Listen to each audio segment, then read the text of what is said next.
MLA Kadapa శివంగి Madhavi Reddy గారిని మాట్లాడవలసిందిగా విజ్ఞప్తి చేస్తాం.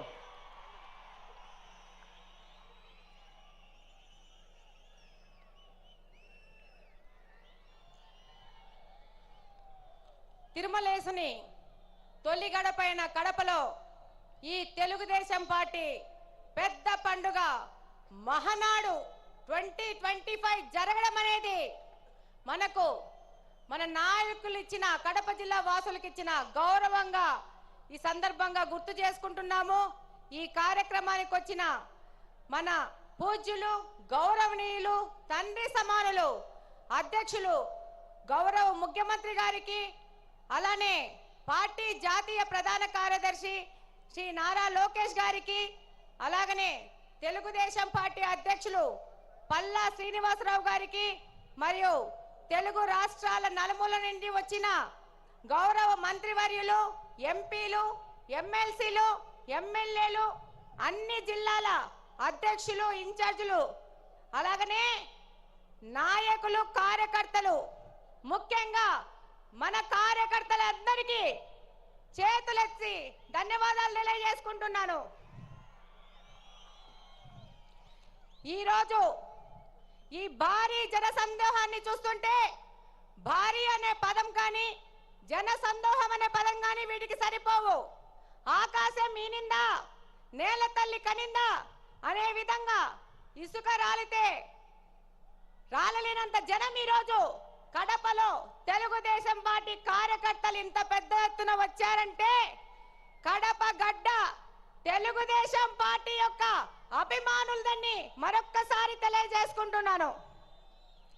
ఈరోజు ఈ కార్యక్రమం, ఈ మహానాడు కార్యక్రమం ఇంత విజయవంతం అవడానికి కారణమైన మన Mahanadu coordination team, food committee కానీ, డెకరేషన్ టీం కానీ, అరేంజ్మెంట్స్ టీం కానీ, ప్రతి ఒక్కరికి, అలాగనే అధ్యక్షులు శ్రీనివాస్ రెడ్డి గారు కానీ, మంత్రి సవిత గారు కానీ, అలాగనే ఈ కార్యక్రమానికి వచ్చిన అబ్జర్వర్స్ కానీ, మా జిల్లా ఎమ్మెల్యేలు, ఎమ్మెల్సీలు, ఇన్ఛార్జీలకు అందరికీ ధన్యవాదాలు తెలియజేసుకుంటున్నాను. అంతకంటే ముఖ్యంగా మన కార్యకర్తలు ఈ యొక్క కార్యక్రమాన్ని విజయవంతం చేసుకుంటున్నారని మరొక్కసారి తెలియజేసుకుంటున్నాను. ఈరోజు గర్వంగా తెలియజేసుకుంటున్నాను, we are from Kadapa, we are proud to be Kadapa people. ఇది కడపలో జరుగుతుంది కాబట్టి ఇంత పెద్ద చారిత్రాత్మకమైన ఘట్టం మన కడపలో మనం ఆహ్వానిస్తున్నాం, మనం అతిథులకు సేవ చేసుకుంటున్నాం. ఈరోజు ప్రతి ఒక్కరికి ఈ కార్యక్రమంలో అరేంజ్మెంట్ చేసి శభాస్ అనిపించుకున్నామంటే అది కడప జిల్లాలో ఉన్న తెలుగుదేశం పార్టీ అంటే. 43 సంవత్సరాల తెలుగుదేశం పార్టీ చరిత్రలో మొట్టమొదటిసారి మహానాడును ఈసారి మన అధ్యక్షులు మాన్య శ్రీ నారా చంద్రబాబు నాయుడు గారు, అలాగనే మన జాతీయ ప్రధాన కార్యదర్శి గారు నారా లోకేష్ గారు వాళ్ళు నిర్ణయించడమే మనకు దక్కిన గర్వంగా తెలియజేసుకుంటున్నాను. ఈరోజు తెలుగుదేశం పార్టీ ఏ స్వార్థం కోసమో కాదు, ఎవరి కోసమో కాదు పుట్టిన పార్టీ. తెలుగుదేశం పార్టీ అనేది తెలుగువాడి ఆత్మ గౌరవ వేడి సెకన్ నుండి నాటి ఢిల్లీ పాలకులకు తెలియజేయడం కోసం పుట్టిన పార్టీ. తెలుగుదేశం పార్టీ అంటే బలుగు బలహీన వర్గాల అభ్యున్నతికి, రాజకీయ ఆర్థిక స్వాతంత్రం కోసం పుట్టిన పార్టీ. తెలుగుదేశం పార్టీ సమర్థవంతమైన నాయకత్వం మరియు క్రమశిక్షణ కలిగిన, నిబద్ధత కలిగిన కార్యకర్తలే వెన్నెముక. ఏ రంగంలో కానీ తక్కువ గాని తెలుగువాడి ఆత్మ గౌరవ ప్రతీక మన తెలుగుదేశం పార్టీ. తెల్లవాడి నుంచి మనకు స్వాతంత్రం తేవడానికి గాంధీ మహాత్ముడు పుడితే తెలుగువారి ఆత్మ గౌరవాన్ని కోసం పుట్టిన వారు విశ్వవిఖ్యాత నట సార్వభౌమ స్వర్గీయ అన్న ఎన్టీఆర్ గారు.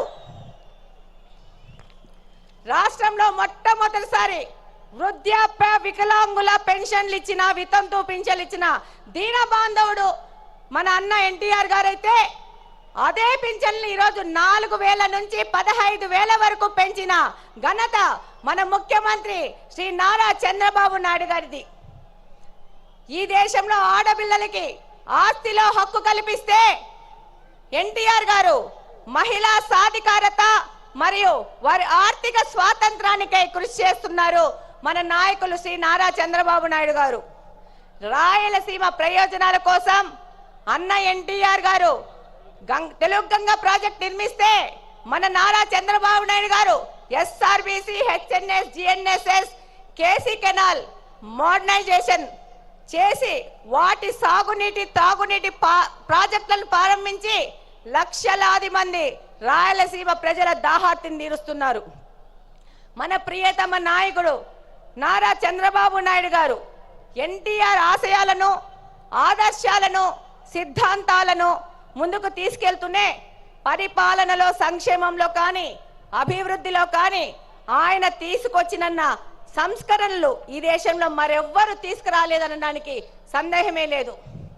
చంద్రబాబు నాయుడు గారంటే క్రమశిక్షణ, పట్టుదల, అంకుటిత దీక్ష, నేర్పు, ఓర్పు కలిగిన నాయకుడిగా ప్రపంచ దేశాలు అవసరాలను, సంక్షోభాలను అవకాశాలుగా మార్చి విజనరీ లీడర్ గా ప్రపంచమంతా ఈ రోజు కీర్తిస్తున్నది. అందుకే రాష్ట్ర అభివృద్ధి అనగానే ఎవరి పేరు గుర్తొస్తుంది? నారా చంద్రబాబు నాయుడు గారి పేరు గుర్తొస్తుంది. మనకి నదులు, వాటిపైన కట్టలు, ఆనకట్టలు కనబడితే మన నాయకుడికి నదుల అనుసంధానం గుర్తుకొస్తుంది. దాని కార్యరూపమే పట్టిసీమ ఎత్తిపోతల పథకం. పోలవరాన్ని పూర్తి చేసి కృష్ణా జలాలను బనకచెల్ల రిజర్వాయర్ వరకు తీసుకొస్తే రాయలసీమ అభివృద్ధిని ఆపే శక్తి ఎవ్వరికీ లేదని ఈ సందర్భంగా తెలియజేసుకుంటున్నాను. ఆయన యొక్క ఆలోచనల ప్రతిరూపమే ఈరోజు ఐటీ రెవల్యూషన్స్ ను, సాఫ్ట్వేర్ రంగానికి 194 దేశాలలో మన తెలుగు వారు ఈరోజు వెళ్ళి ఆర్థికంగా అభివృద్ధి చెందుతున్నారంటే అది మన నాయకుడు నారా చంద్రబాబు నాయుడు గారి యొక్క ఘనతనే. రాయలసీమ లాంటి కరువు ప్రాంతంలో సాఫ్ట్వేర్ ఐటీ రంగాలను తీసుకొచ్చి ఎంతో మంది రైతుల పిల్లలు ఇంజనీర్లై ప్రపంచ దేశాలకు వెళ్ళి ఇక్కడ ఫ్యాక్షనిజం ముగిసిపోయిందంటే దానికి కారణం మన నారా చంద్రబాబు నాయుడు గారు. ఈరోజు హైదరాబాద్ అంటే నారా చంద్రబాబు నాయుడు గారే గుర్తొస్తారు. అలాగనే ఈరోజు మనకు కడపలో ఇంత పెద్ద అవకాశాన్ని ఇచ్చి, ఒక మహిళను నాకు అవకాశం ఇచ్చి ఇక్కడ ఎమ్మెల్యేగా పోటీ చేయించారు. దానికంతకు ముఖ్య కారణం శ్రీ నారా చంద్రబాబు నాయుడు గారు, నారా లోకేష్ గారు. ఈరోజు మన నారా లోకేష్ గారు 1 కోటి మంది సభ్యత్వాలను చేసుకొని వాళ్లకు ఇన్సూరెన్స్ అని ఏదైనా ప్రమాదం జరిగితే 5 లక్షల బీమా వాళ్ళకు వచ్చే విధంగా చేశారంటే భారతదేశంలోని ఏ పార్టీ కూడా ఈ విధమైన కార్యక్రమం చేయలేదు. అది తెలుగుదేశం పార్టీ వంతైంది. ఈరోజు తెలుగుదేశం పార్టీ తరఫున నన్ను నిలబడితే ఏం మాట్లాడినారు? గంగిరెద్దు అన్నారు, బుడబొక్కలు అన్నారు, నీ ఇంటికి వస్తామన్నారు. ఒక్కసారి ట్రై చేసి చూడండి.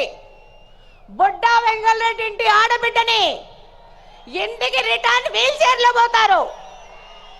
ఈ సందర్భంగా తెలియజేస్తున్నాను, ఎవరే గాని తెలుగుదేశం కార్యకర్తని టచ్ చేసి చూడండి, అదే వారి చివరి తప్పైపోతుంది. శ్రీ నారా చంద్రబాబు నాయుడు గారి ఆశయాలతో ఇక్కడ ఎమ్మెల్యేగా గెలిచి మీ అందరికీ తెలుసు. ఈరోజు పులివెందుల ఎమ్మెల్యే 2 సార్లు ప్రచారానికి వచ్చాడు. రెండవసారి మా ఎమ్మెల్యేని చూడొద్దండి, నన్ను చూసి ఓట్లేయండి అన్నారు. కానీ మా తెలుగుదేశంలో పార్టీలోని కార్యకర్తలు, నాయకులు, మన ప్రజలు అది తిరస్కరించి తెలుగుదేశం పార్టీకి ఓటేశారంటే మీరందరూ 2 ఎమ్మెల్యేలను ఓడగొచ్చినారు కడప నియోజకవర్గం నుంచి. ఈరోజు మన నాయకుడు చంద్రబాబు నాయుడు గారి ఆశయాల ప్రకారము ఆయన దగ్గరికి కడప నియోజకవర్గ అభివృద్ధి కోసం పలుసార్లు పోతున్నాం. ఆర్థిక పరిస్థితి ఇబ్బంది ఉన్నా కూడా సార్ని ఇబ్బంది పెడుతూ కడప నియోజకవర్గం విషయము ప్రతి ఒక్కసారి తీసుకెళ్తున్నాం.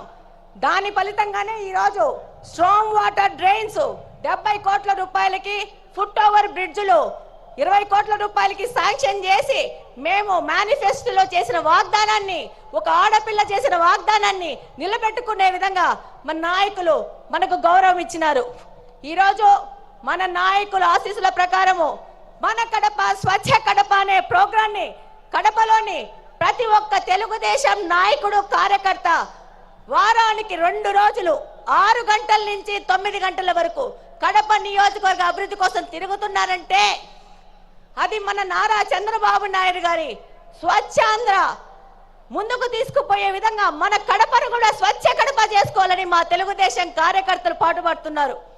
ఈరోజు ఎన్నో దశాబ్దాలుగా కడపలోని బుగ్గంగా ప్రాజెక్టుని నిర్లక్ష్యం చేసి దాన్ని పిచ్చి మొక్కలకు, పందులకు, అపరిశుభ్రానికి నిలవుగా మార్చిన ఈ వ్యక్తులు ఈరోజు తెలుగుదేశం పార్టీ అధికారంలోకి రాగానే ఆ ప్రాంతాన్ని గంజాయి సేవించే వారికి అడ్డగా మారిస్తే దాన్ని కంప్లీట్ గా క్లీన్ చేసి రేపు జూన్ 21వ తేదీ జరిగే నేషనల్ యోగా డే బుగ్గంగా ప్రాజెక్టులో మ్యాట్ వేసుకొని చేస్తామని సందర్భంగా తెలియజేసుకుంటున్నాను. అలాగనే ఈ యొక్క మహానాడు సందర్భంగా మన ముఖ్యమంత్రి గారికి చిన్న విజ్ఞప్తి. మా ఊర్లో దేవుని కడప టెంపుల్ ఉంది అన్న, దాన్ని తప్పకుండా పర్యాటక రంగంగా అభివృద్ధి చేసి కడపకు తలమానికంగా చేయాల్సిన అవసరం ఎంతగానో ఉంది. బుగ్గంగా చెరువును డెవలప్ చేసుకోవాల్సిన అవసరం ఉంది. అలాగనే మాకు మంచినీళ్ళ సమస్య చాలా ఉంది. Kadapa town, Kadapa head quarters 20 సంవత్సరాల నుంచి ఒకటే పార్టీ అధికారంలోకి ఉంది, కానీ పూర్తిగా నిర్లక్ష్యం చేశారు. నారా చంద్రబాబు నాయుడు గారి ఆశీస్సులతో ఆ సమస్యను కూడా మేము తీర్చుకుంటాం. అలాగనే నారా లోకేష్ గారు 20 లక్షల ఉద్యోగాలు ఇస్తా అన్నారు. అందులో భాగంగా కడప హెడ్ క్వార్టర్స్ లో మెగా జాబ్ వేళ ఏర్పాటు చేసి 2500 మందికి స్థానికంగా బహుళజాతి కంపెనీల్లో ఉద్యోగాలు ఇప్పించినాం. అలాగనే నారా లోకేష్ గారికి ధన్యవాదాలు చెప్పుకోవాల్సిన అవసరం ఉంది. ఎందుకంటే మొట్టమొదటి స్టార్టప్ కడపను P4 మోడల్ కింద మొదలు పెట్టారు. 6 నెలల్లో పూర్తి చేస్తున్నారు. ఇక్కడ కడపలోని యువతకి ఒక మార్గదర్శకంగా దిశానిర్దేశం చేసే విధంగా కడపను ముందుకు తీసుకుపోతున్నారు. అలాగనే మనం P4 మోడల్లో మన కడపలో నిఘా వ్యవస్థను పెంచడానికి 1 కోటి రూపాయల వ్యవస్థతో P4 మోడల్లో కెమెరాలు పెట్టబోతున్నాం. చివరిగా కడప అనేది ఎవరి అడ్డాగడ్డా కాదు, ఇది కడపలో నివసిస్తున్న ప్రజల అడ్డా, కడప ప్రజల గడ్డ. తెలుగుదేశం పార్టీ ఇందాకనే మీరు చూసింటారు, దాదాపు 15 మంది నాయకులు తెలుగుదేశం పార్టీ నాయకులు నిలబడ్డారు. మేమందరం తెలుగుదేశం పార్టీ కార్యకర్తలను ప్రజల దగ్గరికి తీసుకుపోయి వాళ్ళ ద్వారా మా ద్వారా ప్రజాసేవ చేస్తూ ఇది ప్రజల అడ్డా అని తెలియజేస్తున్నాం. అలాగనే నాకు ఈ మహావేదికలో మాట్లాడే అవకాశం కల్పి